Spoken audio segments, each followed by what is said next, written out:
मार्केटमध्ये मुबलक प्रमाणात आत्ता कोथिंबीर उपलब्ध आहे। अतिशय टवटवीत अशा 2 कोथिंबीरीच्या गड्ड्यांची मी आज करणार आहे कोथिंबीरीची वडी। त्यासाठी वाटणाला मी घेतलेलं आहे जिरे, लसूण आणि मिरची। पाणी न घालता हे वाटण छान असं बारीक करून घ्यायचं आहे। जाडसर थोडं राहिलं तरी चालेल।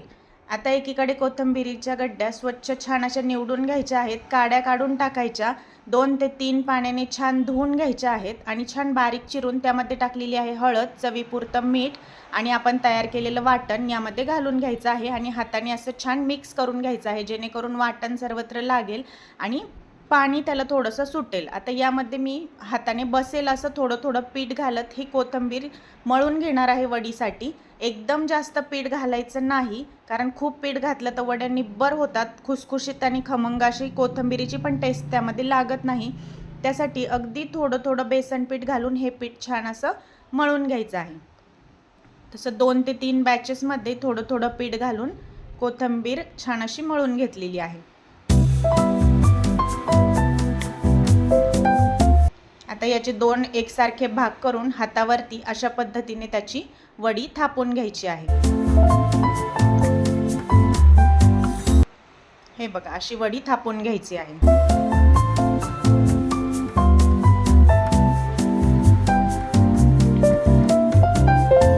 आता ह्या वड्या एका ताटाला तेल लावून त्यामध्ये आपल्याला वाफवण्यासाठी ठेवायचे आहे। तर कढईमध्ये पाणी ठेवून त्यामध्ये हे ताट ठेवून वाफवू शकता, किंवा साधा कुकर असेल तर त्यामध्ये वरती ताटलीमध्ये ठेवूनही या वड्या आपण वाफवून घ्यायच्या आहे। साधारण 20 ते 25 मिनिटांमध्ये छान अशा ह्या वड्या शिजतात आणि आपण जेवढ्या करतो त्याच्या दुप्पट ह्या वड्या शिजल्यानंतर अशा फुलतात।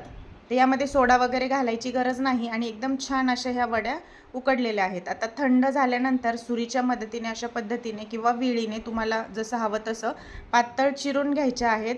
पातळ जाड कोणाला जशा आवडत असतील तशा चिरून घ्यायच्या आणि तेल तापायला ठेवायचं आहे। आता इथे तेल खूप कडक करायचं नाही, मीडियम फ्लेमवरती तेलामध्ये आपल्याला ह्या वड्या अशा तळून घ्यायच्या आहेत। सुरुवातीला फ्लेम मोठी ठेवायची म्हणजे वड्या विरघळत नाही आणि त्याला छान क्रिस्पीनेस येतो, आणि नंतर मीडियम फ्लेमवरती छान तळायच्या म्हणजे आतूनही मस्त भाजल्या जातात।